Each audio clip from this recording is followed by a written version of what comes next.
भी हो रहा है।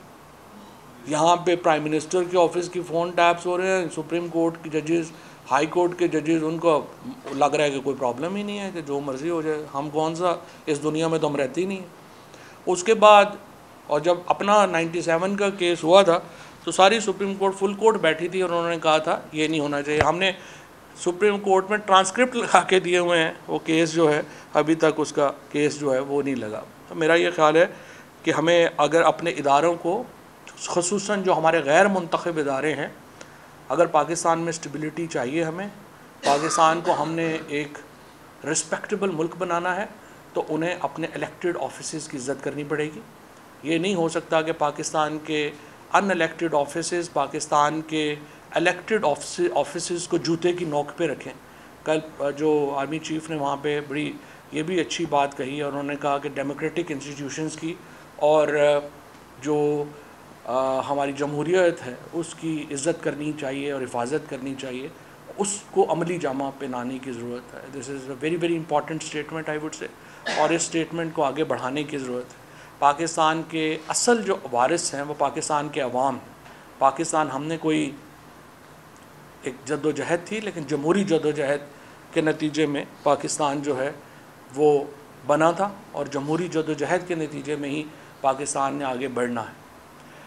अब मैं इस बात के ऊपर आना चाहता हूँ जो हकीकी आज़ादी मार्च का हमारा है, उसके ऊपर भी मैं बात जो है वो करूँगा, लेकिन उससे पहले मैं बात करना चाहता हूँ जो कि आज नवाज़ शरीफ की गुफ्तगू आज जो है वो उन्होंने कल रिकॉर्ड की है, आज एडिट करके उसको चलाएंगे। ज़िंदगी में वैसे नवाज़ शरीफ साहब ने ना कभी बराह रास्त बात की है, ना कभी इंटरव्यू दिया है। अभी मैं तो हैरान हूँ, अगर हमको तोता बिठा देते 1985 से अब तक, उसको भी ये कॉन्फिडेंस आ जाता है कि मैंने लाइव बात करनी है या बात किसी के करनी है। इन्होंने 1985 से ले कर अब तक हम लोग सारे जो पूरी जनरेशन जो है वो जवान होकर बूढ़ी होने लगी है। नवाज़ शरीफ साहब को कॉन्फिडेंस नहीं आया, वो वहीं पे हैं 1985 से 1983 में बैठे हुए हैं। इससे आप अंदाज़ा लगा लें कि उनकी क्या सलाहियत है। जो इस वक्त मामला है जो इस वक्त मामला है वो ये है कि नवाज़ शरीफ को मैं ये कहूँगा कि जो NRO 22 की तफसील कौम के सामने रखें। नवाज़ शरीफ हमें बताएं कि जो उन्होंने वो जिस डील के ज़रिए पाकिस्तान वापस आए हैं, आ रहे की कोशिश कर रहे हैं, या फिर शहबाज शरीफ ने मरीम नवाज़ और नवाज़ शरीफ दोनों को पाकिस्तान की सियासत से बाहर कर दिया है, वो एक अलहदा बात है। लेकिन अहम बात यह है कि ये बताइए कि जो डील जिसकी कुछ तफसीलात खुर्रम दस्तगीर और जावेद लतीफ़ ने यहाँ पे हमारे सामने रखी हैं, आज नवाज़ शरीफ को चाहिए कि उस NRO 2022 की जो डिटेल्स हैं वो हमारे सामने रखें और हिम्मत करें। किस तरह से उन्हें 1100 अरब रुपए के मुकदमे जो हैं उसमें जरदारी और नवाज़ शरीफ को रिलीफ़ दिया गया है। एक तरफ हम जो कर रहे हैं सैलाब में, जिस तरीके से हम एक एक रुपया इकट्ठा कर रहे हैं, हम पूरी दुनिया में अभी जो गए हैं, बिलावल भुट्टो साहब, अपना ख़र्चा कोई $1 मिलियन से ऊपर है और जर्मनी से $1 मिलियन की इमदाद मिली है, उसी के ऊपर दांत नहीं अंदर हो रहे और वो लेके आ गए हैं। $1 मिलियन मिला है जर्मनी से इन्हें, जो पाकिस्तानियों ने वहाँ पे, अमेरिका के पाकिस्तानियों ने इससे दुगना जो है वो इमरान खान की टेलीथॉन में दे दिया था यहाँ बैठे हुए। तो असल बात यह है कि हमें ये तफसील दें कि कैसे उन्होंने ये NRO 2022 हासिल किया, उसके लिए नवाज़ शरीफ ने और PMLN ने क्या क्या जो है वो दिया, और उसके बदले में उन्होंने जो लिया है वो तो हम देख रहे हैं। मरीम नवाज़ शरीफ का केस हुआ, एवनफील्ड अपार्टमेंट्स का। जो नैब का वकील है वो प्रोसिक्यूशन के वकील से कहीं ज़्यादा बेचारा जो है वो परेशान है कि कैसे हो कि मरीम नवाज़ को मैं ये बेल लेके दूं और ये केस जो है वो ख़त्म कराऊं। जज साहब ने उन्हें पूछा कि आपने कोई इन्वेस्टिगेशन की एवनफील्ड की? उन्होंने कहा जी हमने तो इन्वेस्टिगेशन ही नहीं की। उन्होंने पूछा कि जनाब कोई एविडेंस है आपके पास? उन्होंने कहा जी कोई एविडेंस नहीं। सो पूरा हमारा जुडिशल सिस्टम बिठा दिया है इस NRO 2022 ने। होता क्या है कि एडवर्सरियल सिस्टम है पाकिस्तान में, एक वकील मुल्ज़म के हक़ में दलीलें देता है, दूसरा वकीलों उसके ख़िलाफ़ केस जो है वो पेश करता है।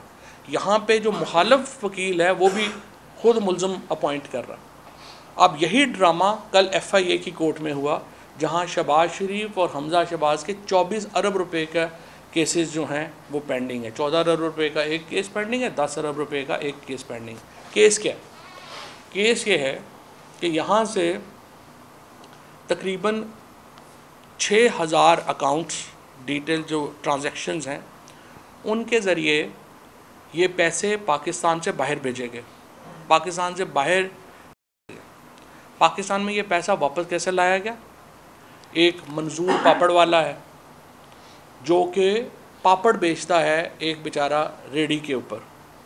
2-2.5 अरब रुपया मंजूर पापड़ वाला ने हम शहबाज शरीफ साहब के अकाउंटों में डाल दिया। एक इनके जो अपने मुंशी हैं अपनी फैक्ट्रीज़ में, जो ज़िंदगी में कभी बाहर नहीं गए, उन्होंने लंदन से वो पैसे इनके अकाउंटों में डालने शुरू किए और ये टोटल 14 अरब रुपया जो है वो इनको वहाँ से वापस आया और उसके ज़रिए इन्होंने यहाँ पे, और ये मैं आपको पहले भी, मैंने पिछली दफ़ा भी बात की थी, ये जो 24 अरब रुपया है या ये इनके जो एवनफील्ड अपार्टमेंट्स हैं, या हसन नवाज़ ने जो $100 मिलियन का अपार्टमेंट जो है वो लिया, उस पर भी मैं 1 मिनट में आ रहा हूँ, जो नायब ने बात की। ये वो पैसा है जिसका हमें पता है, पाकिस्तान के लोगों को तहकीकात में पता चल गया है कि ये पैसा इन्होंने चोरी किया है। लेकिन वो पैसा जिसका हमें पता नहीं है, जिसके लिए हमें एक और पनामा पेपर स्कैंडल की दुआ करनी चाहिए कि कोई दुनिया में एक और बंदा कोई निकले जमा मर्द जो इस तरह की इंफॉर्मेशन जो थर्ड वर्ल्ड मुल्कों के हुक्मरानों ने जो चोरी की हुई है उसको एक्सपोज करने के लिए कोई और मर्द हुर निकले इसी तरीके से, और हमें पता चले कि इन्होंने और क्या क्या प्रॉपर्टीज़ बनाई हुई हैं, कहाँ कहाँ पे बनाई हुई हैं, जिनका हमें पता नहीं है। और पाकिस्तान की जो हुकूमत है वो तो शिकंजे में है, वो तो तैयार ही नहीं है। इस वक्त सिर्फ दुबई में $10 बिलियन से ज़्यादा पाकिस्तानियों की जो है वो इन्वेस्टमेंट्स हैं प्रॉपर्टी में। किन लोगों की प्रॉपर्टीज़ में इन्वेस्टमेंट्स हैं, किन लोगों ने वहाँ पे किया है, क्या पाकिस्तान में वो डिक्लेयर्ड है नहीं है, तो हमें नहीं पता, किसी को नहीं पता। इसी तरह से UK में ये जो पॉलिटिकल एलीट है हमारी, इसकी जो सारी इन्वेस्टमेंट्स हैं वहाँ पे हैं, कितनी हैं, कितनी हमें पता है, कितनी नहीं पता। इनकी जर्मनी में कितनी है, इनकी फ्रांस में कितनी है। सरे पैलेस आपके सामने हुआ, जरदारी साहब ने कहा कि हमारा ऐसे कोई ताल्लुक़ ही नहीं है। जब वो बिक गया, उसकी ऑक्शन मनी आ गई, तो इन्होंने जाके मजिस्ट्रेट को एप्लीकेशन दे दी कि नहीं हमारा ही था, उसके पैसे इन्होंने वापस ले लिए। गवर्नमेंट ऑफ पाकिस्तान ने कभी वो पैसे जो हैं वो क्लेम ही नहीं कर सकी, क्योंकि वो पैसे सेटलमेंट में उनको मिल गए। और इसके बाद ये वो NRO 1 था। अब NRO 2022 जो हो रहा है उसके नतीजे में 1100 अरब रुपया मज़ीद जो है वो इन फैमिलीज़ को जा रहा है, और हमारा सिस्टम उसके ऊपर वो खामोश बैठा हुआ है। और यहाँ सिस्टम क्या कर रहा है आप देखें, मैंने जिस तरह से पहले कहा, इस हुकूमत के अंदर कोई किसी इदारे की इज़्ज़त नहीं रही, पार्लियामेंट की कोई इज़्ज़त नहीं रही, प्रेसिडेंट के ऑफ़िस की कोई इज़्ज़त नहीं रही, प्राइम मिनिस्टर के ऑफ़िस की कोई इज़्ज़त नहीं रही, वज़ीर दाखिला के ऑफ़िस की कोई इज़्ज़त नहीं रही है, और जुडिशरी और फ़ौज और तमाम इदारे जो हैं वो इस जो इस वक्त हालात हैं उसकी वजह से वो सफ़र कर रहे हैं। अब यहाँ पे जो हो रहा है, अब आप देखें कि नैब जो एक मातहत इदारा है वो नोटिस दे रहा है फेडरल कैबिनेट को कि आप में हमारे पास पेश हों और हमें गवाही दें। क्या किसी पार्लियामेंट्री डेमोक्रेसी में कोई इदारा उसको पूरी जो कैबिनेट है उसको अपने सामने बुला सकता है इस तरह? पॉसिबल नहीं। इसका मतलब यह है कि आपकी फिर वफाकी हुकूमत तो ख़त्म होगी, बिकॉज कैबिनेट जो है वो वफाकी हुकूमत है। उनको बुला के कह रहे हैं कि आप हमें बताएं केस क्या है।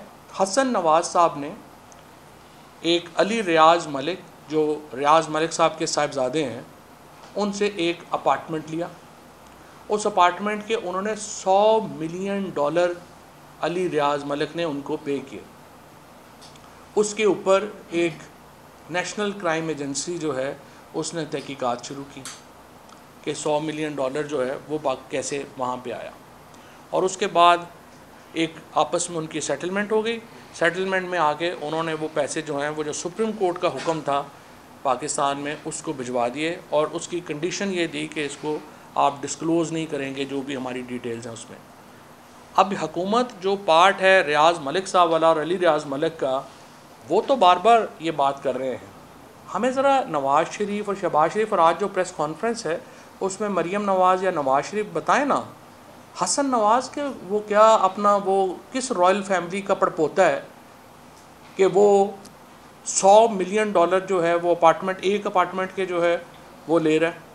हसन नवाज़ के क्या वसाइल हैं, कितना बड़ा वो जीनियस है, एलान मस्क का भाई है, क्या है वो, किस तरह उसने जो है वो उसका वो सैटेलाइट वो जो है वो बंदे स्पेस पे भेज रहा है, क्या कर रहा है, क्या बिज़नेस कर रहा है, सिवाय इसके कि पाकिस्तान से पैसे लूट के जाते हैं, उनके अकाउंट्स में जाते हैं। और इसीलिए जब इमरान खान ने बात की थी अक़वाम मुत्तहिदा में और बाद में यहाँ पे जब हमारे यूरोपियन एम्बेसडर्स भी मिले तो खान साहब ने उनसे एक ही बात कही।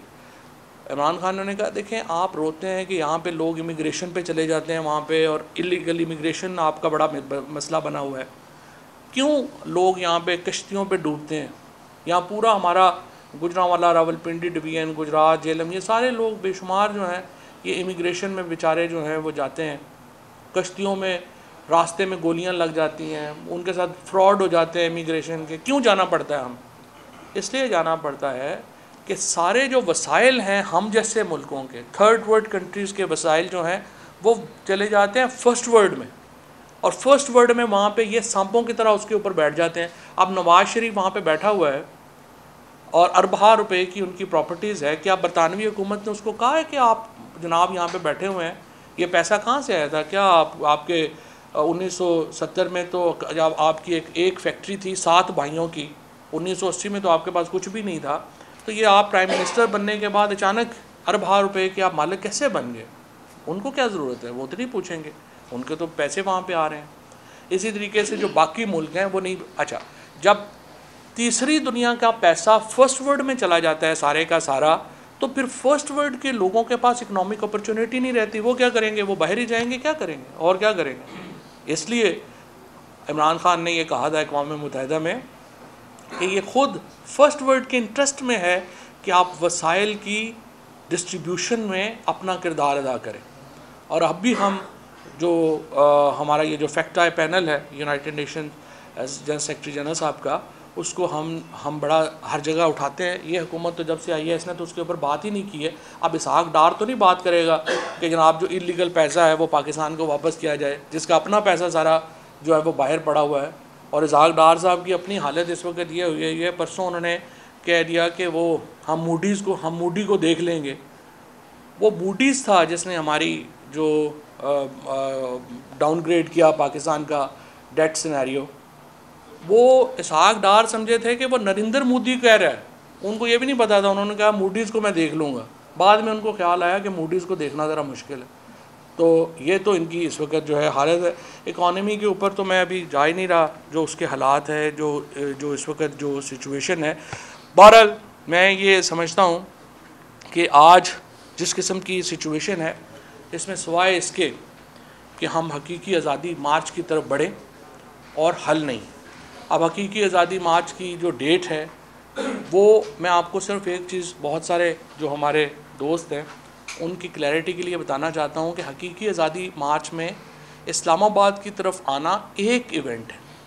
ये एक फैला हुआ इवेंट होगा जिसकी तफसीलात बड़ी जल्दी इंशाअल्लाह ताला उम्मीद है कि अगले चंद दिनों में ही आपके सामने आ जाएंगी।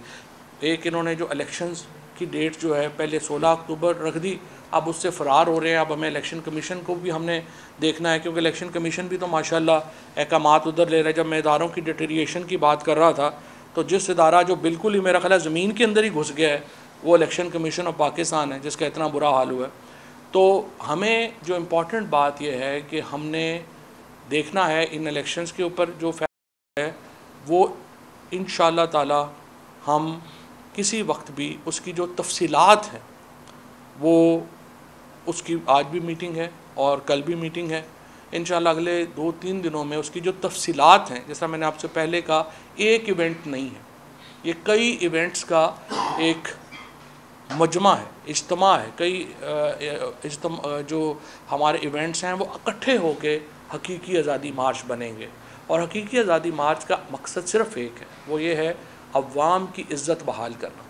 हमारे मुल्क में जिस तरह से अवाम की तहकीर हुई है, अवाम की बेइज्जती की जा रही है, अवामी मैंडेट को जिस तरीके से मजाक बनाया जा रहा है, फिर हमारी सॉवरेनिटी को जिस तरीके से मजाक बनाया जा रहा है, हकीकी आज़ादी मार्च जो है ये उसको बहाल करने का सबसे अहम पॉलिटिकल इवेंट होगा, सबसे बड़ा पॉलिटिकल इवेंट होगा। और इंशाअल्लाह ताला उसकी तफसीलात अगले चंद दिनों में आपके सामने जो हैं वो तहरीक इंसाफ पेश करते हैं।